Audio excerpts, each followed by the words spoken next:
B. Collins.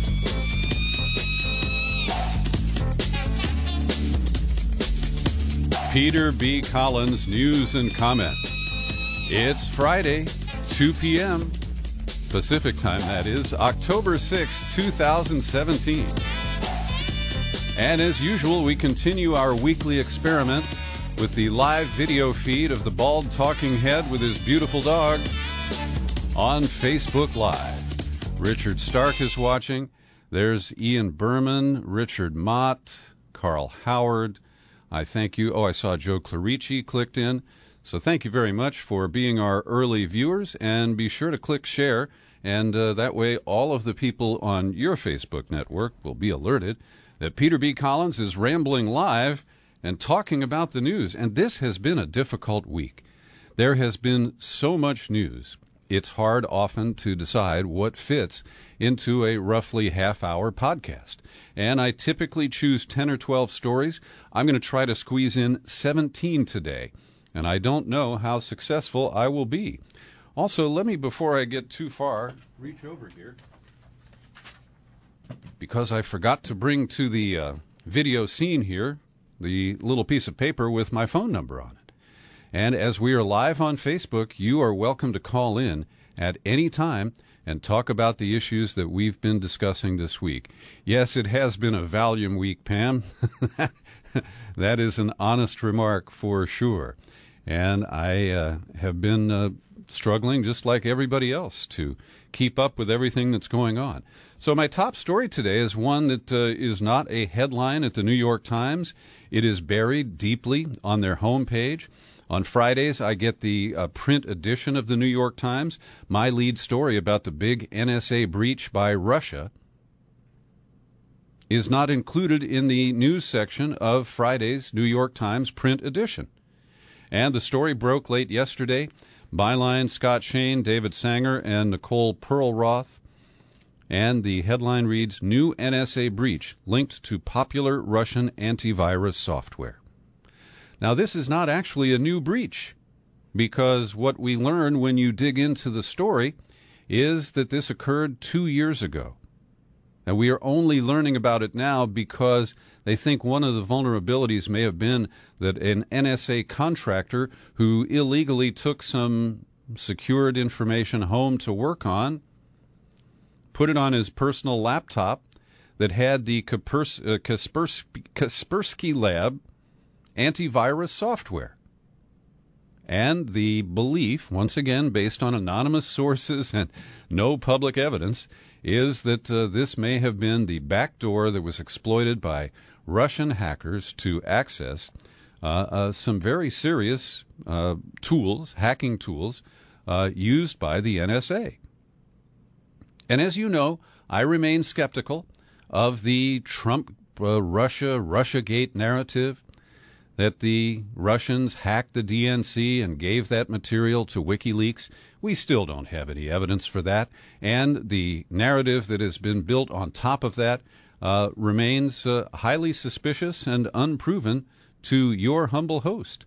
So with that in mind, the way they are downplaying this very serious hack attributed to the Russian government, not just some Russian internet company in St. Petersburg, I think this is very serious. So we're told Russian hackers obtained classified documents that an NSA employee had taken and stored on his home computer. Investigators believe the hackers may have penetrated the computer by exploiting Kaspersky Lab antivirus software, a Russian brand widely used around the world. Now, this is according to officials briefed on the matter who are unnamed. And this is the blight of journalism, media reporting today, that so much is based on leaks and anonymous sources. And that makes us as news consumers really vulnerable to being misled or manipulated. The highly classified material involved the agency's techniques for breaking into foreign computer networks to collect intelligence. The case appears to be separate from a larger security breach by the group that called itself Shadow Brokers, which has been publicly posting samples of the agency's hacking tools periodically and trying to sell them on eBay. The case was reported first by the Wall Street Journal yesterday. Now, the shadow brokers also released Vault 7.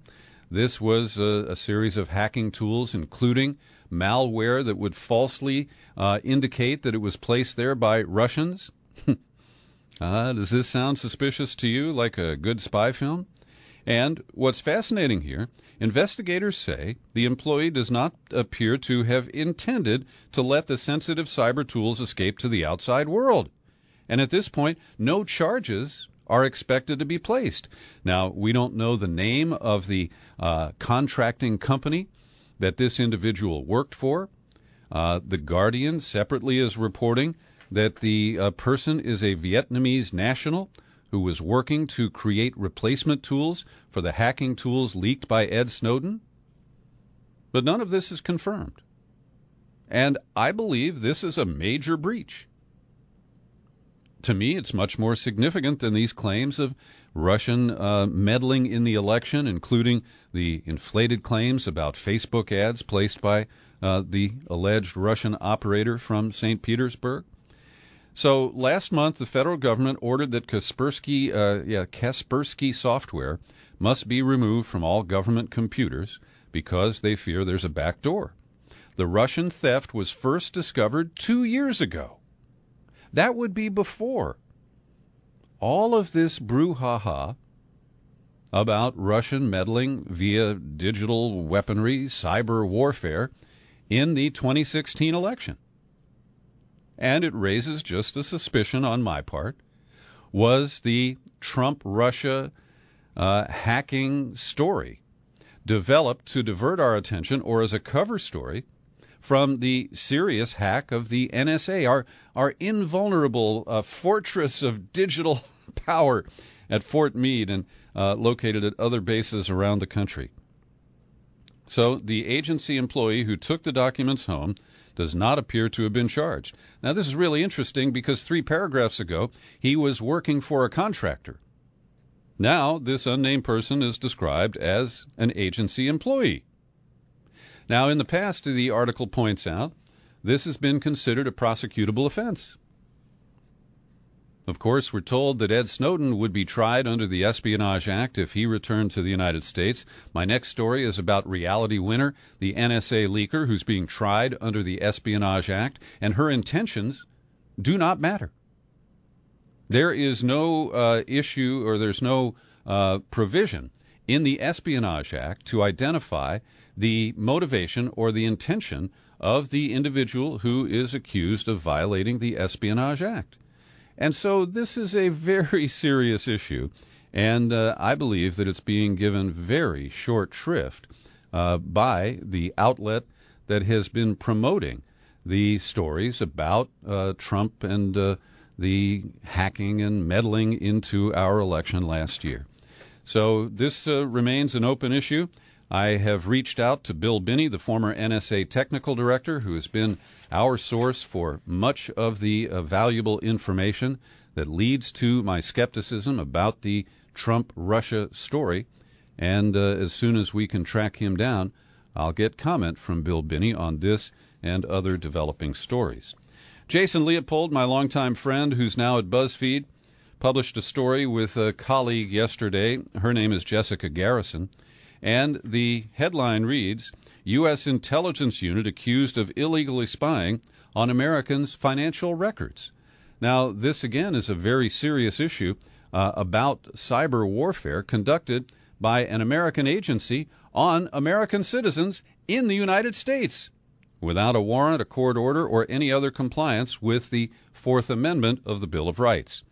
The Intelligence Division at the Treasury Department has repeatedly, systematically violated domestic surveillance laws by snooping on the private financial records of U.S. citizens and companies.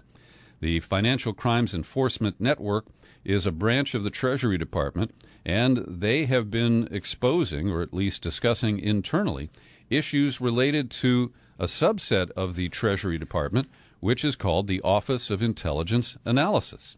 And the OIA apparently has access to our financial records.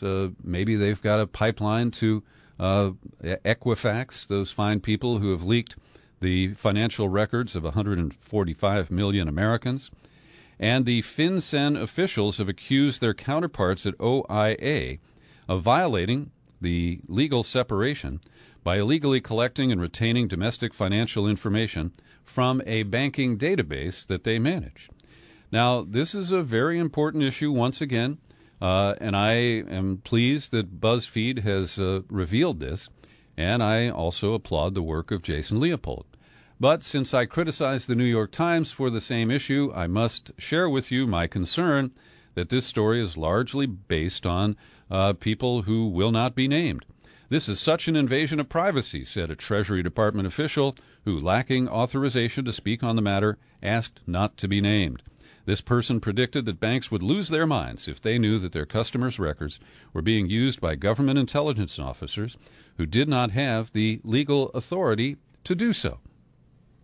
So, this is another story that deserves a deeper investigation, more prominent play in the corporate media, and I'm glad that BuzzFeed, which mostly publishes stupid listicles about 9 ways to be a Kardashian, actually does some real news reporting with people like Jason Leopold.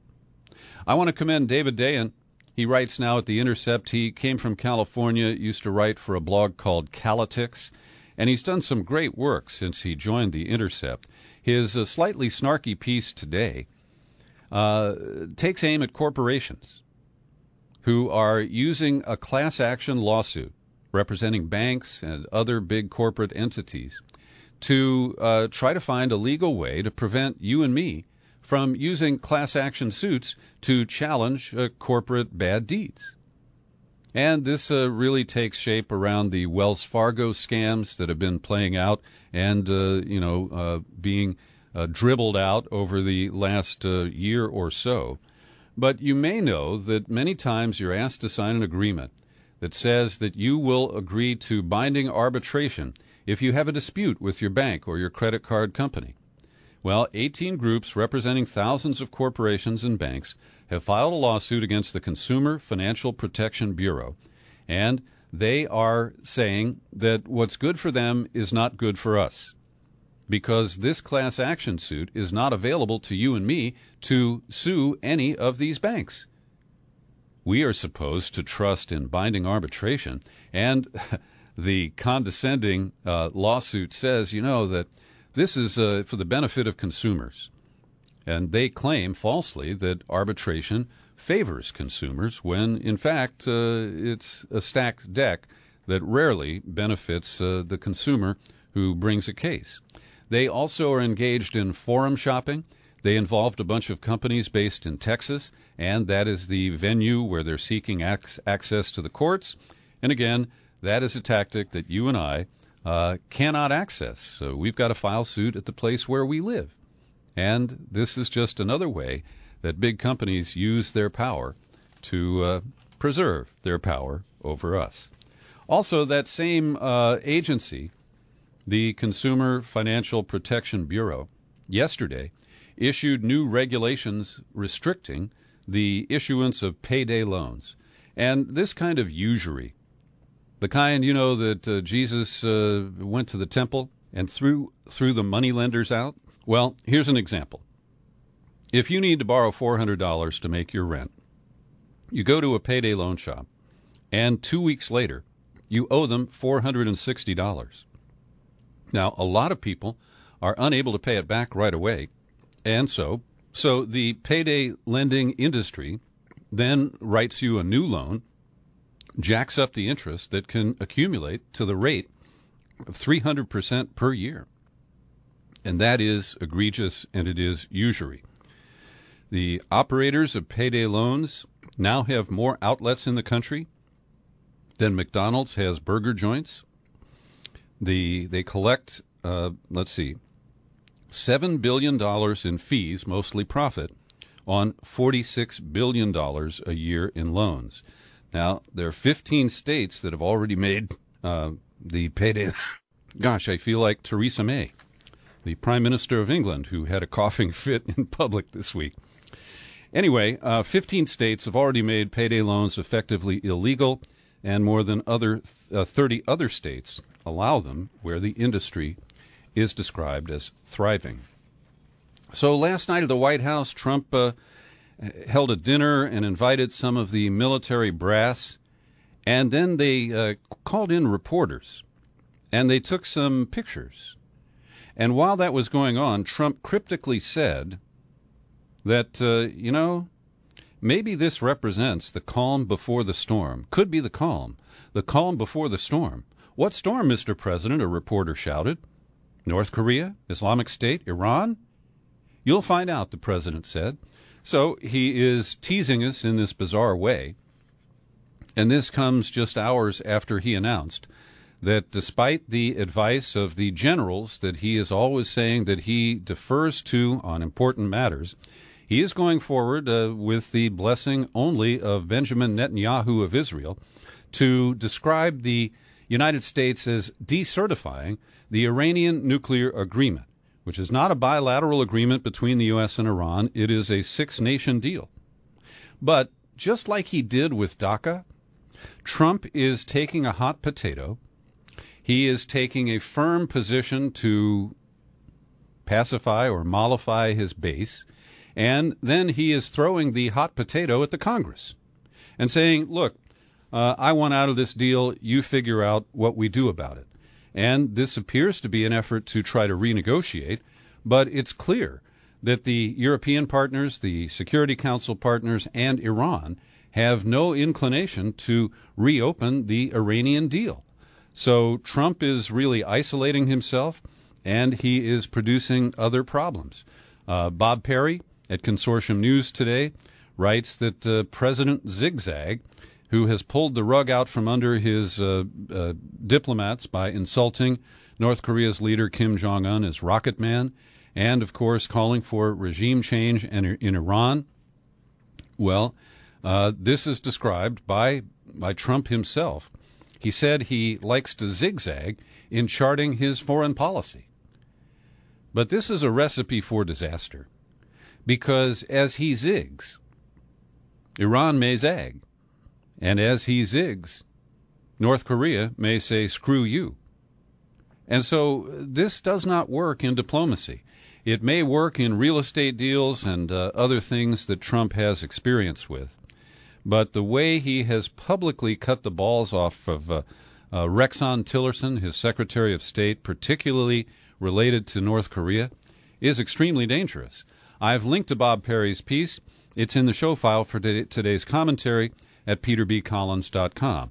And speaking of Kim Jong-un, the CIA's top deputy assistant director, who is described as their leading expert on North Korea, this person's name is Yong-Suk Lee. Well, Yong-Suk Lee has described publicly Kim Jong-un in ways that directly contradict the descriptions, the characterization by Trump, who has dismissed Rocket Man as obviously a madman. And Lee, speaking at George Washington University, said, beyond the bluster, Kim Jong-un is a rational actor. Waking up and deciding to nuke Los Angeles is not in his interest to survive. He wants to rule for a long time and die peacefully in his own bed. So this is part of the zig and the zag, but it doesn't set up a potential for any kind of communication or a breakthrough deal. And again, I regard this as extremely dangerous tactics on the part of Trump. There's a good commentary at The Guardian today written by an author named Michael Axworthy. His book is Revolutionary Iran, and he is a lecturer at the University of Exeter in the United Kingdom. And his headline reads, Trump's demonization of Iran is dishonest and dangerous. And he writes that the agreement, which the actual name is the Joint Comprehensive Plan of Action, is working. Everyone agrees that Iran is in compliance, except for Donald Trump and Benjamin Netanyahu. And Axworthy writes, the U.S. government has done things. He refers to the missile launches and development that Iran has been publicly promoting. And he says the U.S., too, has done things that could be regarded as being against the spirit of the agreement. He goes on to say Trump's demonization of Iran is dishonest. The instability of the region is not in any significant measure the consequence of Iranian actions. To blame Iran for terrorism in the region is misleading at best. Most terrorism there comes from the extreme elements of Sunni Islam, and he doesn't name Saudi Arabia, but I will. So it's a good commentary. I've linked to it. Also, I've linked to Thomas Frank's latest commentary at The Guardian, where he accuses Steve Bannon of stealing Tom Frank's material, and in particular, Frank's 2008 book, The Wrecking Crew. And he says that Steve Bannon, particularly in his 60 Minutes interview recently, is using left-based critiques of Washington to divide the left and to attract working-class Americans to the Republican side. He says, look at deeds rather than words, and it seems as though Trump and his gang have been using The Wrecking Crew, Frank's book, more as a how-to guide than anything else. The Wrecking Crew is back, and he says all this is happening for one reason only, to steal the traditional base of the Democratic Party out from under us. That it will also enrich countless contractors and lobbyists and bunglers and wreckers, Frank says, is just a bonus. My lines are open to talk to you. I do this live Friday afternoon feed on Facebook so that you can call in just like we used to do in live AM talk radio. And I invite you to comment on any of the issues that I've been covering here, or you can bring up something that's on your mind. Maybe you want to tell me how much you missed Tom Petty and the last time you saw him in concert. I'm open to that. 415-455-0102 is my number, and I'd love to hear from you this afternoon here at the Peter B. Collins Podcast. Well, California has made it official with a signature by Governor Jerry Brown on a total of 11 different bills. California is officially a sanctuary state for immigrants. And while the central legislation has a lot of carve-outs, a lot of loopholes, there were changed that does exempt the Department of Corrections from the rules of not contacting the federal government related to immigration enforcement. And that's a loophole that I am not that comfortable with. But overall, this bill sends an important message to the Trump team in Washington, D.C., that California will not be playing ball on a widespread deportation of immigrants residing here in California. Now, I want to single out a state senator from Southern California, Ricardo Lara, because he authored additional legislation. All of this was signed by Governor Brown. One law expands a state law allowing undocumented immigrants to qualify for in-state tuition at state universities and community colleges. Another bill by Lara allows students whose undocumented immigrant parents are deported to continue to attend their school regardless of whether their parents, where their parents reside or where they end up living. And that's important for continuity of a student being able to complete a school year. Also, a bill by Lara prevents cities and counties from entering into new or modified contracts with for-profit immigration detention facilities. There's also a bill that grants safeguards for campuses to prevent immigration officials from arriving on campus without notification. There's also a bill by Ian Calderon that bars public agencies from compelling landlords to disclose immigration information on tenants. Another bill requires employers to ask for a judicial warrant before allowing federal immigration officials into a workplace, bars employers from sharing their employees' confidential information. So as a package, it's an impressive array of legislation that will undercut the Trump administration's ability to deport many people who are here who have not committed a crime and who, in my view, deserve to be left alone. Well, today I posted a new, fresh, in-depth interview for my subscribers at peterbcollins.com, and I reconnected with Frances Moore LePay. We call her Frankie, and many of her friends do. She, of course, wrote the book back in the 1970s. More than 3 million copies have been sold, called Diet for a Small Planet. And she's focusing now on restoring democracy in the United States. And she's teamed up with Adam Eichen, who is a 24-year-old firebrand who came out of the Occupy movement and is a real sharp young guy. Here's an excerpt from my conversation where Francis Moore Lepay talks about taking on the anti-democracy movement, the Koch brothers network, funded by Koch and by other wealthy oligarchs in this country. And they have very dark aims.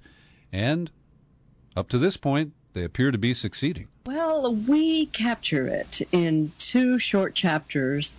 The anti-democracy movement is a movement that we identify as really a large handful of billionaires who really believe, they're convinced, that our problem is that government has too much power, and the private sector, the American enterprise system, is threatened, has been threatened.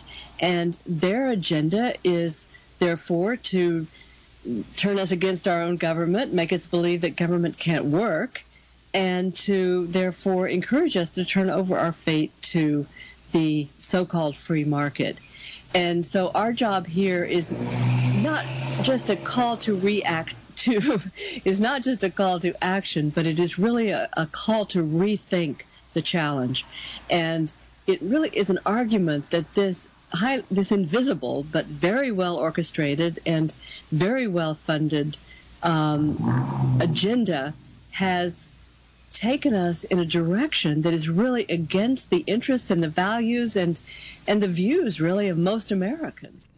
It's a great conversation about important issues. We talk about gerrymandering, the Supreme Court case that had oral arguments earlier this week.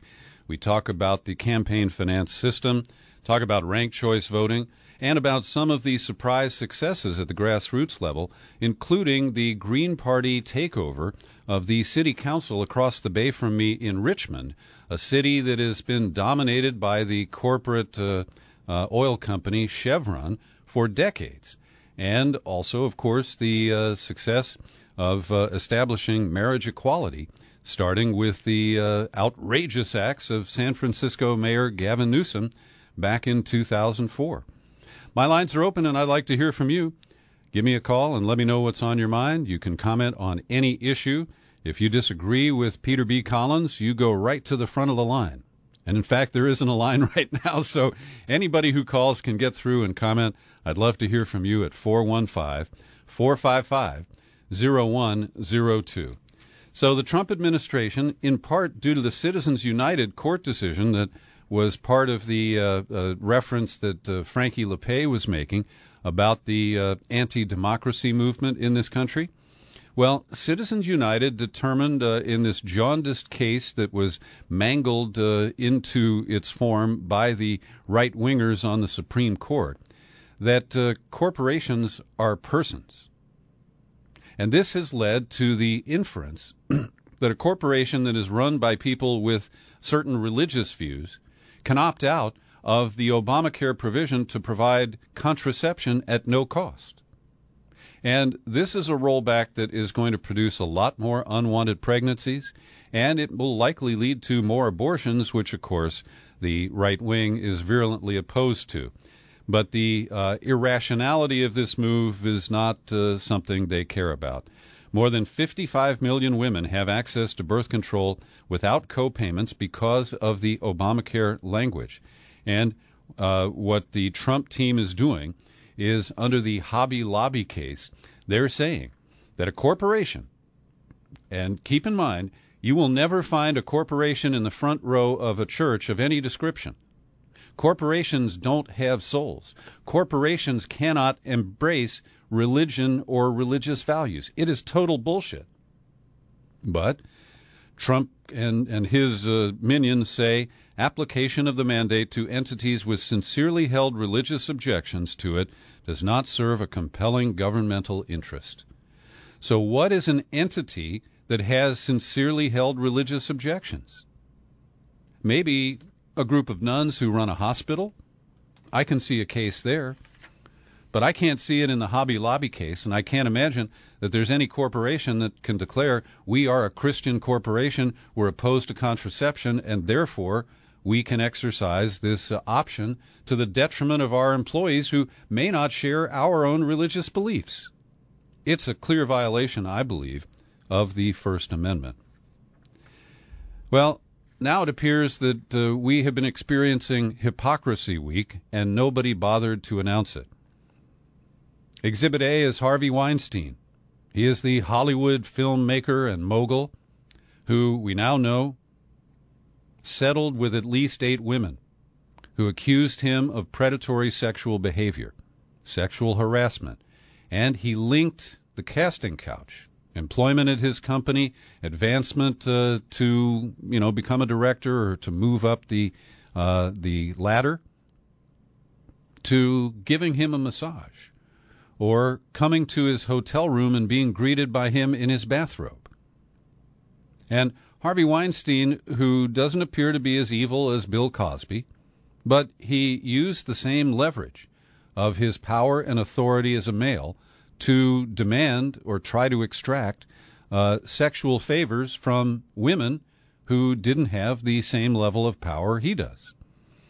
So Democrats who have been on the receiving end of millions of dollars of Weinstein contributions are starting to return them. Senator Leahy of Vermont, Blumenthal of Connecticut, Heinrich of New Mexico, and Warren of Massachusetts have each said that they will give money to charities in amounts equal to the donations that they received from Harvey Weinstein. And what's interesting is the right-wing gas bags are working this over big time and trying to show sheer hypocrisy by Democrats. Now, Weinstein was a big donor to Hillary Clinton. He co-produced a Broadway fundraiser last October. And so there is an issue here. But I heard Rush Limbaugh falsely equivocate or offer the false equivalency today that Weinstein's decades of bad behavior is, it just overshadows what Trump is accused of. And Rush uses the single episode of the Billy Bush tape where he said, grab him by the pussy, as if that is the only time that Trump has made inappropriate advances or comments about women of a sexual nature. And so this is deeply deceptive and disingenuous. I also want to call out Limbaugh because earlier this week, as he was defending the NRA and the hardware that was used in the Las Vegas massacre, he made the false equivalency, saying the NRA has never killed anybody, but Planned Parenthood has. And he wants to shut down Planned Parenthood when we know only 3% of their funding, their budget, goes to abortion services. But he makes this false, sweeping claim that everything that Planned Parenthood does leads to aborted fetuses. And this is that there is no media counterweight. There are no longer liberals in talk radio who can say, hey, Rush said this and it's false. And so these deceptive claims go unanswered. Our next issue in the hypocrisy file, this week in the U.S. Senate, the third wife of Newt Gingrich and the known adulterer, Callista Gingrich, got 75 votes in confirmation of her nomination to become the U.S. ambassador to the Vatican.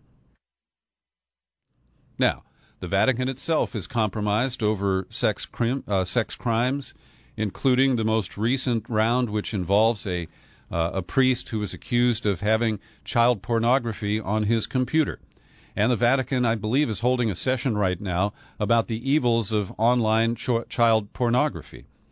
But the idea that the United States will benefit in any way from sending Callista Gingrich to be the ambassador to the Vatican is just, it's beyond insulting. It really is. And the hypocrisy of conservative men is the subject of an op-ed that will be published in the Sunday New York Times under the byline of Jennifer Weiner.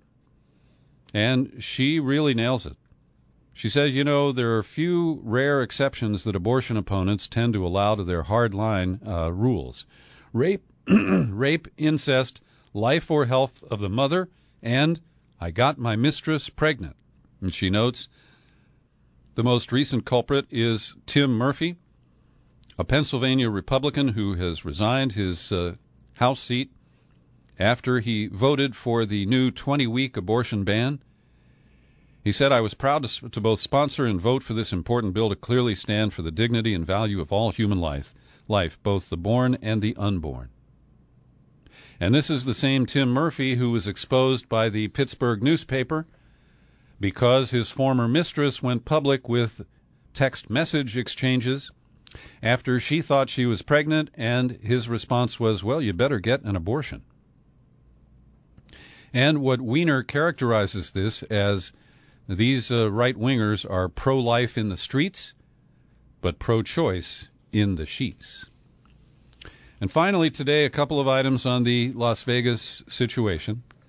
YouTube has announced that they have tweaked their search algorithm to reduce the presence of so-called conspiracy videos when somebody enters Las Vegas shooting in the search window. And I have real mixed feelings about this because there's a lot of bad shit on YouTube. There are a lot of irresponsible actors who know how to produce videos, who know how to manipulate images, and they produce these, fake claims of crisis actors and things of that sort. But there are legitimate open questions about the investigation, about whether there was a second shooter, about whether there were simultaneous shots coming from two different locations. And there are many other anomalies that are not being addressed by the mainstream media coverage of these events.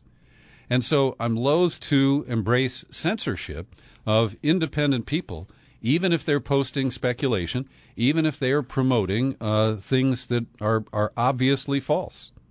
I think it is their right to speak up and to question the government and to question these issues. My fear is that in the current climate, we're going to see more and more censorship designed to protect us from alleged fake news. And when we look at the death count, which is now at 58, the number of people who were killed in this single mass shooting in Las Vegas on Sunday night, I think it's valuable to compare the death toll in major American cities from ongoing gun violence. For example, to get to 58 deaths in Chicago in the recent period took a mere 28 days. In Baltimore, 68 days. St. Louis, 70 days. Philadelphia, 105. Kansas City, 117. Houston, 118. Detroit, 121. Indianapolis, 122. And Los Angeles, 125. New York, 130. The point here is that we have grown numb. We accept that gun violence is part of our lives, and we are prepared to yawn or just be unimpressed or unconcerned about the large toll of gun violence on a daily basis in our own communities. And I think that's worth pointing out and thinking about. Well, I'm going to wrap it up here. I do have more news, but I'll save it for next week. And I want to thank you for watching and also listening online to this episode of the Peter B. Collins Podcast. Chloe left the room, so I can't get her back on camera here. But thanks for listening, and I remain Peter B. Happy trails to you until we meet again. Happy trails to you. Keep smiling until then. Who cares about the clouds if we're together?